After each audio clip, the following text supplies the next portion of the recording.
ഉപരിചരവസുവിന്റെയും അദ്രികയുടെയും മകളായിരുന്നു ദാശന്റെ വളർത്തുമകളായ കാളി മത്സ്യഗന്ധി. ഈ സത്യവതിയെയാണ്, ദാശന്റെ മകളായ വളർത്തുമകളായ ഈ സത്യവതിയെയാണ് ഭീഷ്മൻ തൻ്റെ പിതാവിനു വേണ്ടി വധൂകരിക്കുന്നത്. അച്ഛൻ്റെ ധർമ്മപൂരണമാണോ അച്ഛൻ്റെ കാമപൂരണമാണോ പുത്രന്റെ ധർമ്മം? ഇതൊരു വലിയ പ്രശ്നമാണ് സർ. ഈ പ്രതിജ്ഞ ശന്തനു മഹാരാജാവിൻ്റെ കാമപൂർത്തീകരണത്തിനാണെന്നുള്ളത് സ്പഷ്ടമാണ്. ഇത് ഇദ്ദേഹം ചെയ്ത് ധർമ്മമോ അധർമ്മമോ എന്നുള്ള വിഷയത്തെക്കുറിച്ച് ചിന്തിക്കുന്നതിന് മുമ്പ് ഒരു പിതാവിൻ്റെ ഏതാഗ്രഹത്തെയും സാധിക്കൽ എന്നുള്ളത് മാത്രം ഒരു മകൻ്റെ കടമയല്ല. പിതാവിൻ്റെ ധാർമ്മികമായ കാര്യങ്ങൾ നിർവഹിച്ചു കൊടുക്കാനുള്ള ബാധ്യത മകനുണ്ട്.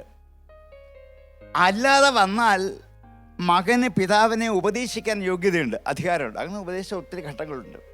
അങ്ങനെ ഉപദേശിച്ചിട്ട് അദ്ദേഹത്തിൻ്റെ അദമ്യമായ അല്ലെങ്കിൽ അധാർമികമായ കാമപൂർത്തീകരണത്തെയോ ക്രോധത്തെയോ രാഗത്തെയോ എന്തിനെയോ ഒന്ന് അടക്കി നിർത്താനുള്ള ഒരു ബാധ്യത കൂടി മകനുണ്ട്. അതൊരു പുത്രധർമ്മമാണ്. അച്ഛൻ്റെ ഏത് കാമനകളെയും ഏത് രാഗങ്ങളെയും പറയുന്ന നിലയ്ക്ക് തന്നെ വീണ്ടു വിചാരമില്ലാതെ പരിപാലിക്കാൻ പോവുക എന്ന് പറയുന്നത് ഒരു ധർമ്മത്തിൻ്റെ പോരായ്മ.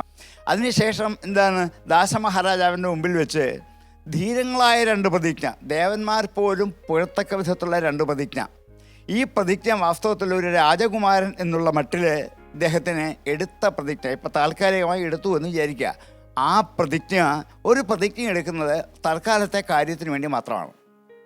ഈ കാര്യം സാധിച്ചു കഴിഞ്ഞു, ഇനി ഇതുമായിട്ട് ബന്ധപ്പെട്ട ഒരു അപകടവും ആപത്തും എങ്ങും ഇല്ല എന്ന് വന്നാൽ രാജധർമ്മത്തിന് വേണ്ടി പ്രതിജ്ഞ ഉപേക്ഷിക്കാം. അങ്ങനെ ഒരു ധർമ്മം തന്നെയുണ്ട്.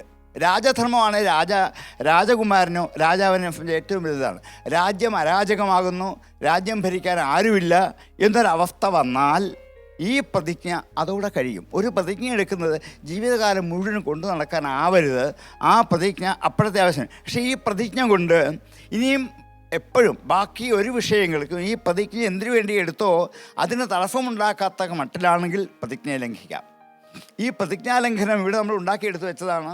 അത് ഒരു ധാർമ്മികമായ വിഷയത്തിലേക്ക് വരുന്നതല്ല. അതുകൊണ്ട് ഇത്രയും ചെയ്തുകൊണ്ട് രാജ്യം ഭരിക്കാമായിരുന്ന ഭീഷ്മാചാര്യർ തൻ്റെ പ്രതിജ്ഞയിൽ മാത്രം ഉറച്ചു നിന്നുകൊണ്ട് രാജ്യം ഭരിക്കാതെ രാജ്യകാരണങ്ങളൊക്കെ നിർവഹിച്ചു.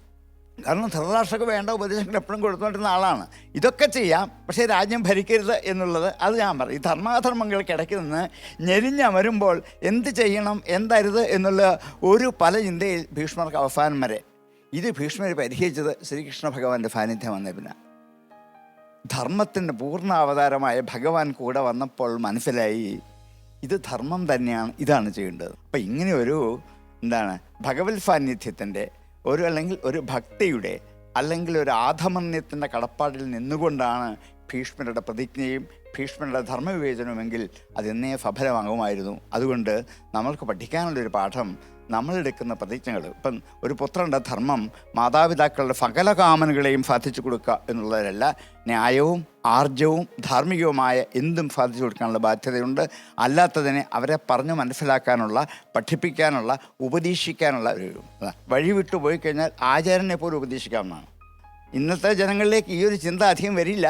എങ്കിൽ പോലും ഈ മാതാപിതാക്കൾക്ക് വേണ്ട വിധത്തുള്ള സമസ്ത ചര്യകളും ചെയ്യുന്നതോടൊപ്പം അധികാമനകളെ അടക്കി നിർത്താനുള്ള ബാധ്യത പോലും നമുക്കുണ്ട്.